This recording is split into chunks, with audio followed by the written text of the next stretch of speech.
gladly do that, Maddles. In the top right spawn position, playing for Mouse Esports. He's 15-year-old, he's German, and he's been doing really well in this tournament. Was able to win the first game. He is Mouse HeroMarine. And in the bottom left spawn position here on Daybreak, a map we all know and love, HeroMarine is going to face off against one of the hometown favorites here, hailing from Scotland, currently here playing at I-Series, playing at I-48 for the ESET UK Masters. It is formerly on Dignitas, but no longer JonnyRecco.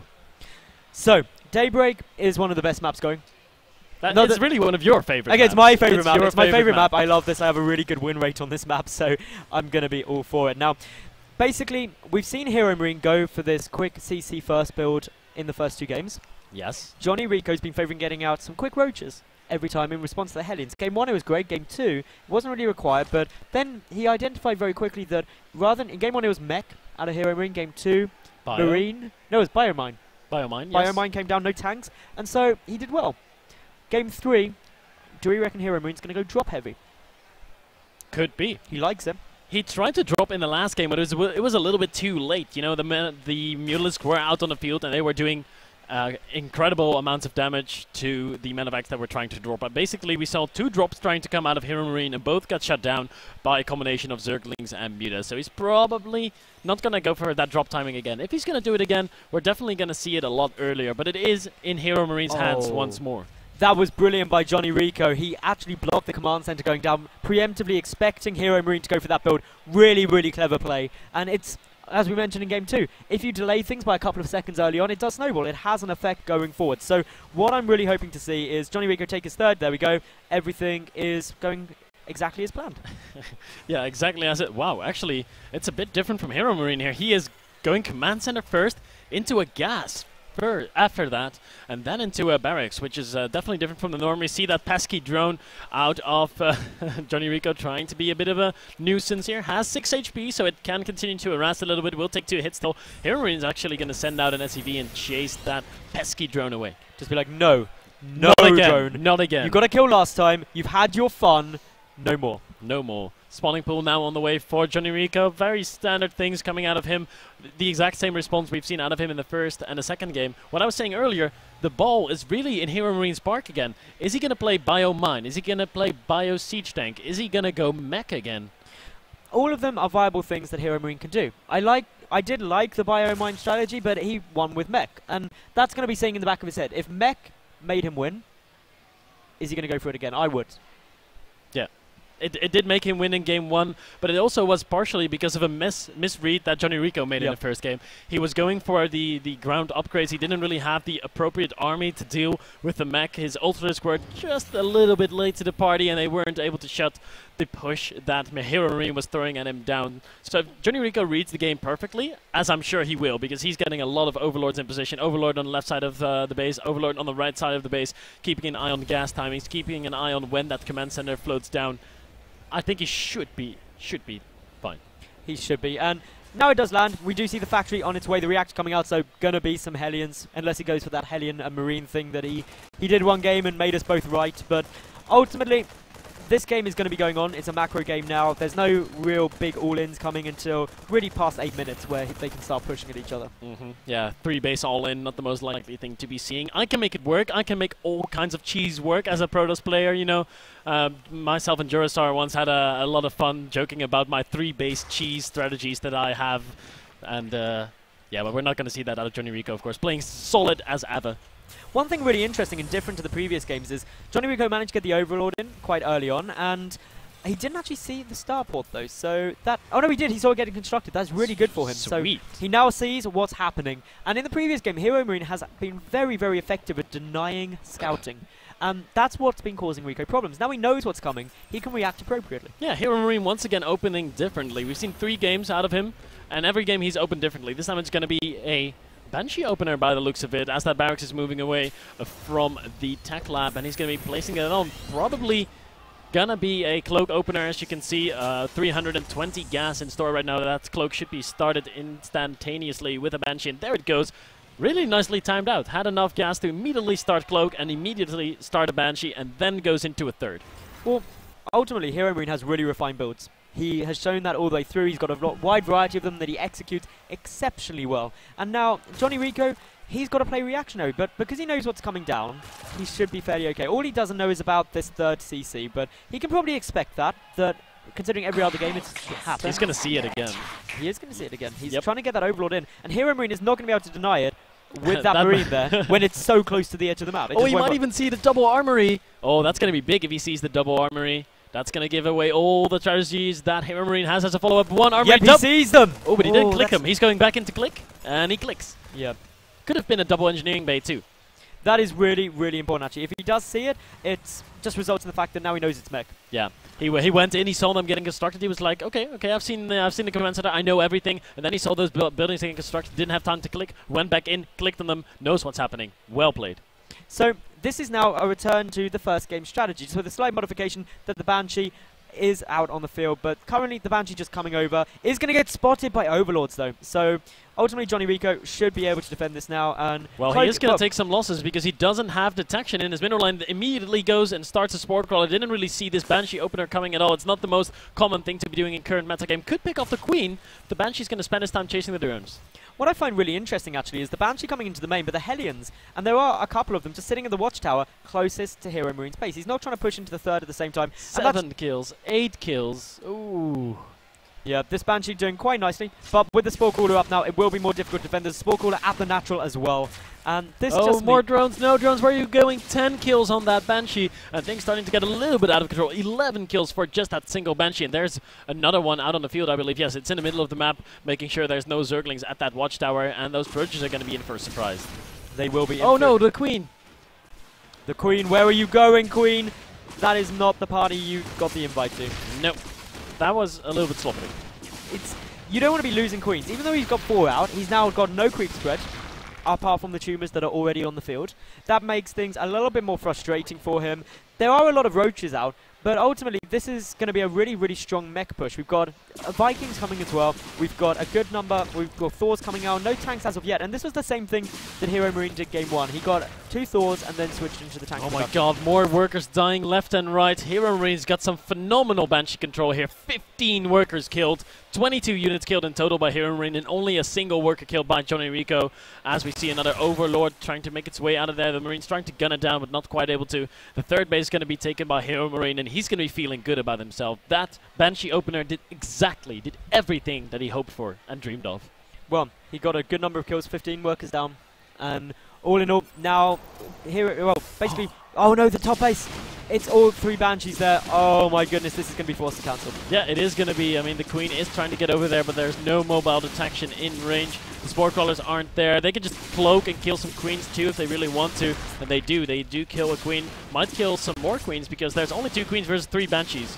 Yeah, this is not going to be the greatest trade in the world for JonnyRecco. He's not actually... Has a transfuse available though, and he does get the transfuse, but still no detection medals. And without that detection, the Banshee can just go all day. Another transfuse does go down, but here comes the Overseer. And this is so important because suddenly the Banshee can start getting taken out. But this fight is going to go in HeroMarine's favor. He's going to be able to kill the hatchery, and it can't even get cancelled now. So many Queens going down there. JonnyRecco falling apart a little bit, not being able to deal with the Banshees appropriately. Taking that 4th base, pretty greedy, not having a Overlord, generate creep there and put a Spore Crawler there. No, he just tucked it down and tried to defend it with like 4 or 5 Queens being sent there, but he lost all of them. The Banshees, still 2 of them alive. They've got some good kills between them, 3 and 6.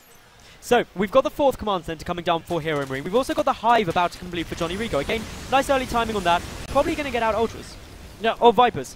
A few Zerglings trying to harass that bottom right base, the 3rd base of HeroMarine. Don't think he got too many kills, no. He's actually got 1 SCV kill there. So we see JonnyRecco trying to remake that 4th base after getting it taken out. In terms of the loss tab, HeroMarine has only lost 400 resources oh my god, this look whole at that. game. Look at that resources tab. Gee. That is pretty massive. That Vipers are on the way out though, and any spellcaster in the game can really turn the tide of the battle into your favour as long as it goes down well. In terms of the army composition, currently just 2 Thors and the 4 tanks. More tanks in production, so those Thors just there in case Mutas come out is the vulnerability, but ultimately JonnyRecco, he's got to find something that's going to work well for him, and pumping mass roaches is fine as long as those blinding clouds hit perfectly. Yeah, those blinding clouds They're going to have to be perfect. I mean, HeroMarine so far ahead in supply, 21. That's not a situation you want to be in as a Zerg player at all, and he doesn't have as much of an army supply either. Let's take a look at army supply. Actually, JonnyRecco is dead even with HeroMarine in army supply, and they're dead even in supply, dead even in work supply, even in everything really. But this mech army is just has so much more potential to be cost effective than the basically pure Roach army with a few Vipers. JonnyRecco is trying to take that central base, but the trouble with that is it is a little bit exposed. It does mean he's on 5 bases. HeroMarine is floating his 4th command center down, also taking a 5th command center. But here we go. The tank sieged up in a nice position. The Roaches, well, the drone's running into their death. The Roaches coming from both sides. The blinding clouds are amazing. The blinding clouds are really good. None of the siege tanks has fired a shot yet, but it looks like it's not even going to matter much. The Roaches trying to take the siege tanks out because they know the blinding clouds are going to expire. JonnyRecco's actually making this work. Perfect blinding clouds, and he takes out every other unit and then deals with the siege tanks because they were doing nothing in the entire fight. That was amazing by JonnyRecco, coming back from what seemed to be an unwinnable position there. Such a strong timing coming out of HeroMarine, but he lost it. JonnyRecco's still in this. Yep, we do see the 2-cloak Banshee. I was trying to take out the 5th base. Ideally, JonnyRecco wants to keep that up. He does have a nice drone count up at 78 to the 73 SCVs. Planetary Fortress morphing in the center. And we've also got the Ultralisk Cavern. Johnny really likes Ultras against Terran. He really likes Ultras. It is not the best decision in my opinion, but if he can get the perfect blinding clouds down again like he did last engagement, those 3 Vipers, they came from the back, they were like whoosh whoosh, and they got down those blinding clouds perfectly on all of the siege tanks, and that was really what won him that battle. So impressed by the play of JonnyRecco right now. HeroMarine had such a strong timing. Ultimately, those Ultras are going to have to do well. The blinding clouds have got to be very good once again. And if he does that, JonnyRecco's had a good engagement. He's really leveled out the resources lost. Only about 1,000 difference between them. But HeroMarine can't take his 5th because there's creep generated there. That's irritating. And the other thing is, JonnyRecco's really able to get everything he wants out. Look at his bank. He's got a lot of minerals. He just really needs that additional gas income. But now mining from 5 bases of gas, he should be okay. Yeah, HeroMarine trying to do the same thing, trying to establish a 5th base. He wants the additional gas income because, of course, mech is a lot more gas intensive than a bio siege tank or bio mine kind of composition. Now one siege tank is going to get caught out of position. Picking off reinforcements with a handful of Roaches is good. Banshee's getting a good number of kills on Roaches there, but Roaches streaming into the 3rd, and there is very little in terms of defense other than these Banshee. That means that ultimately a lot of SCVs are going to go down. Yeah, this was just a sacrificial move. I mean, these Roaches were no longer needed. He wanted more Ultralisk and he sacrificed the Roaches, and he's actually getting good damage done. Was able to kill a siege tank, was able to kill a fair amount of units. He killed about 10 SCVs with those Roaches, and they were expendable. So that's a really good trade, actually, getting something for nothing, really. Yeah, and ultimately, Roaches late game are very supply inefficient. They're not the best thing to do. The Ultra count now getting up pretty high. We're going to be getting 7 on the field, 6 Vipers as well. The Viking count at 5, so it can go down, but with the Hydras there as well. This is going to be a very tough engagement for both players, and it's 100% decided by if the blinding clouds hit right. Yeah, that SCV was very lucky, running past like 6 or 8 Roaches and staying alive. A lot of Banshees have been reproduced. We now have 4 Banshees out on the field and a lot of Vikings. Look at those burrows at the 3rd base of HeroMarine. The Roaches just popping out, then kill a nice little mule or 2. JonnyRecco's actually killed 22 workers this game. Oh my god, the middle of the map, it's gonna go down here. Where are the Vipers? The blinding clouds, are they gonna be hitting? Yes, they are. The siege tanks once again not doing anything, but there's a lot of Hellbats on the left side of the map, but it looks like the siege tanks are gonna be unsieging and retreating. So many blinding clouds. The abducts as well, absolutely fantastic, preventing the retreat of HeroMarine. JonnyRecco with a good supply advantage. He's starting to move forward. As we can see, a lot of these tanks are getting taken out, and this could be a winning push right now. It could be. All of the Banshees have gone down to the Hydralisk. The Hydralisk definitely very useful addition. Oh, might be overextending himself a little bit now. These Hydras, of course, not that great without support, but they're still taking out a few siege tanks, so I guess it's all right. JonnyRecco would have probably been better off retreating there. Lost about 15 Hydras to only take out a single or 2 tanks. I think that was I agree with you that he lost a couple of Hydras to take out the tanks, but he wants to keep the tank count very low because he doesn't have many Vipers left on the field. Only 4 of them. They don't have much energy. The blinding clouds do have to be perfect for it to work. However, what he achieved by that is he kept the tank count very, very low. A lift being forced at the 3rd base as we're seeing here, and JonnyRecco even expanding to take his 6th. Oh my god, these Roaches have been so cost efficient there. Just sitting there, burrowing, killing SCVs, forcing lifts off the command center, not being able to drop mules because it's in the air, and now the Roaches are going to be going into the natural and getting even more kills. JonnyRecco, throwing away these Roaches was the best move he's made this entire game. He's like, I just wanted them dead, for goodness sake. I just wanted the supply. But if you want to feed me like all of your SCVs, that's good too. Yeah, HeroMarine definitely having a lot of trouble dealing with the roaches that were basically just sacrificial. JonnyRecco, really gonna have to give it to him for doing so much damage with them. Very good control on those roaches, even though they were just, you know, wasted units. He was throwing them away, but he was still controlling them to do maximum damage, and maximum damage they did. Exactly. Now, the one thing I want to draw everyone's attention to is the bank while we see these ultras charge into the 5th. Oh my god. Look at that bank for JonnyRecco. It's a lot bigger, and even if you're not a StarCraft player and don't know anything about the game, the bigger number is usually better at this stage. Yeah, the bigger the numbers, the better the army, the better the everything, really. HeroMarine losing that 5th base is going to set him into desperation mode, really. He's mining out of 2 bases, basically, whereas JonnyRecco's got basically unlimited bases available to him. A good setup, though, in the middle of the map for HeroMarine. It's not going to be super easy for JonnyRecco to break that. He is going to, once again, need those good blinding clouds. Those blinding clouds could be coming down, though. We see at the moment the ultras preparing, they're splitting, they're getting ready to get the maximum attack arc. They want to move forward, they want to deal the damage. But as we're seeing now... In come the Vipers from the bottom. They're going to be blinding, clouding everything. And the siege tanks once again not firing. Only 2 siege tanks out of siege mode, able to do some damage. The Vikings in the air do take out the Vipers, but it's too little too late. JonnyRecco takes a 2nd victory.